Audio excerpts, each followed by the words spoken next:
Well, welcome back. We're talking about what's trending, and we're joined by couch correspondent Hans Leck, one and only Hans Leck. Finally here, back in the morning. We're no happy. Michael. But we got a lot of great stories today, Jessica. I'm going to be sharing them with our audience as well as you guys. It's going to be great. But I'm going to start off with a question for you, Jessica. What is your favorite dinosaur? I can't even think of it. Okay, let's say Tyrannosaurus Rex. Tyrannosaurus We'll do Rex? Tyrannosaurus. All right, well, maybe you're a little bit more partial to a Stegosaurus. This story might be for you. It's a bit subjective, but you know, now you will meet Apex the Stegosaurus, who recently was sold at auction for a whopping $44.6 million. That's expensive. Yeah, that's a lot more than the previous record holder, who was Stan the T-Rex, who fetched more than $32 million. Now, Apex was excavated during 2022 and 2023, where they got 254 of her 319 bones out as real fossils. Now, the rest of her is 3D printed or sculpted. She's around 11 feet tall and nearly 27 feet long. It's not known who submitted the winning bid or if they have a plan to display Apex publicly. Those are some good pictures there, too. It always amazes me when they find like any bones from dinosaurs. Like, it's just crazy to think about. They're just under the earth. Yeah, they're all. We could have some right under our feet right now. Yeah, you never know. It really is luck of the draw. There are some areas where you have better luck, you know, finding those sorts of bones. But what an amazing find! What an incredible purchase too. Like, yeah, if you've got that kind of money to be spending on it, I can't think of something better. I was gonna say, should we all try to get maybe the whole station to buy it? Yeah, Halloween's around here will be great. Oh, that would be great. Oh, yeah. Only $44.6 million. I'm sure our owners would not be a big fan of that bill. It'll be a group effort, you know? Yeah, exactly.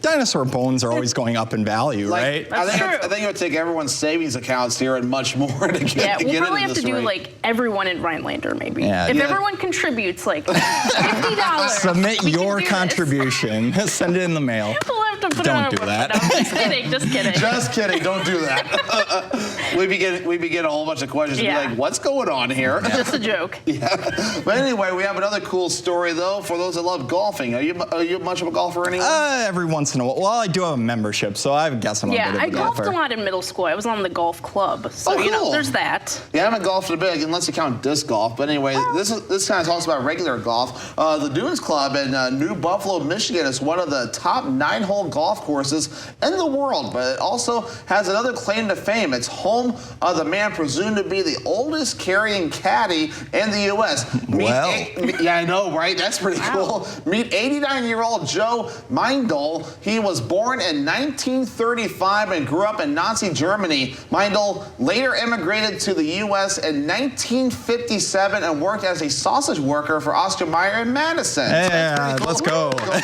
Right? He eventually retired in 1993, and then several years later, his life changed again. That's when he was asked to caddy one loop, and the rest is history. He has been with the Dunes Club for the last 24 years. That's awesome. He says it's the best job he's ever had, and it will keep going as long as he gets requests. So who wouldn't request them, you know? Right? Yeah, exactly right. I mean, it's really cool. I mean, to be able to do that and 89 years old. I mean, that's a good way to stay active. I was going to say, he's staying active every day. You know, how many... He must caddy a few games at least a day. That's a lot of exercise. Oh, yeah. He's in shape. Yeah, right. And, you know, what an incredible story, too. You know, 89 years old going out and caddying at a top golf course is already an incredible accomplishment. But, you know, on top of all that, immigrating, obviously having to endure through Nazi Germany, that goes without saying how incredibly difficult that is. But just to see somebody continue to go on past that and succeed and just keep contributing back into the world. It's an amazing thing to really watch. Definitely amazing. I know it's amazing. He's done it for 24 years. And I don't even carry my clubs. I'm like, okay, where's one of those wheel caddies or the golf cart? Yeah, definitely. Exactly.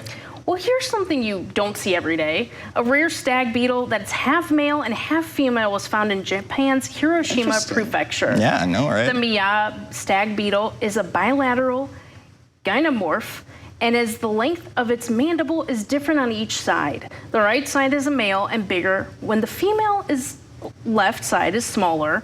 The rare insect was given to a museum after being found in a local forest. Its lifespan is typically up to 3 months. Yeah, that's having some fancy words there with that one, though, to talk I got the hard one, right? Yeah, exactly. Yeah, right. Yeah, right. That was by design. I want you to know that. When I was putting this together, I wanted to make sure it was as difficult for you as possible. You guys get all the easy ones. That's cool.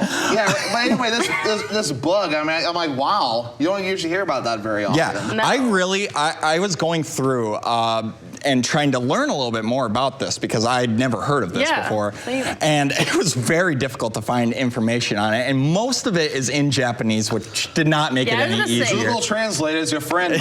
So this morning you have to learn Japanese, translate it, you know. Make a show, you know, it's a whole thing.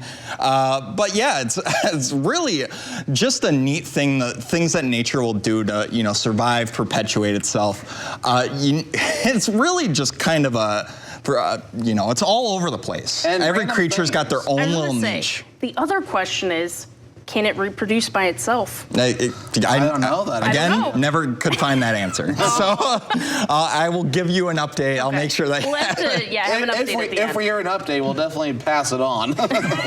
Something you don't see every day. Yeah, definitely. Well, from a rare beetle to a rare weather forecast, Devin, do you think I don't know. I'm working on the segue thing. You'll get there. Well, the one thing that's rare about it now, to get on that, is the fact that we actually have some nice weather on the way. That's been rare lately. Exactly. It's been almost storms all the time lately. But anyway, sunshine today, temperatures in the mid-70s. Pack the sunscreen. Partly cloudy Friday, temperatures in the upper 70s. And lower 80s Saturday, partly cloudy with a slight chance for storms. A little more coming up after the break.